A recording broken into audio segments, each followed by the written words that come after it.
চোর এক সময় কারেন্ট দিছে, খাম্বা খাইয়া ফেলছে, এখন দেশ পুরোটা খাইবে। যদি পাইতাম এই অক্টেন তারেক রহমানরে খাওয়াইতাম। শালার পুত দাম বাড়াস নাকি? এটা তো তোর বাপে আর তোর অন্য কেউ আয় দিব না। দল ফালাইতে যায় কৃষক কার্ড, ফ্যামিলি কার্ড, এই কার্ড সেই কার্ড। শালা একটা বুয়া বাটপার। আবার লাস্টে কি কইলো, আমার অতীতের ভুল ক্ষমা করে দেন। ওর 111 এর থেকেও খারাপ অবস্থা হওয়ার দরকার ছিল। ফলের লেগে ক্ষমতায় বসাইছে, কৃষক কার্ড এই কার্ডের লেগে। আর শালাপুত যে মানুষের মৌলিক চাহিদা ওটা সমাধান কর। আমরাই তো দিমু। 130 টাকা অক্টেন ছিল না হাসিনার আমলে, 35 ছিল না, এখন বাড়াইতে সমস্যা কি? এক মাসের মধ্যে তো 50,000 কোটি টাকা অন্তত পক্ষে খায়া লাইছে ঋণ।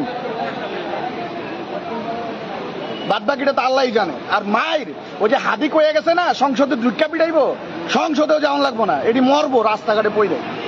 আগের দিয়ে তো ভাগ্যা যেতে পারছে, এটি ভাগতে পারবো না। এই দেশের ভবিষ্যৎ যে কি, আর ওই যে কি বলছে, আই হ্যাভ এ প্ল্যান, এই প্ল্যানের বাস্তবায়ন চলতেছে।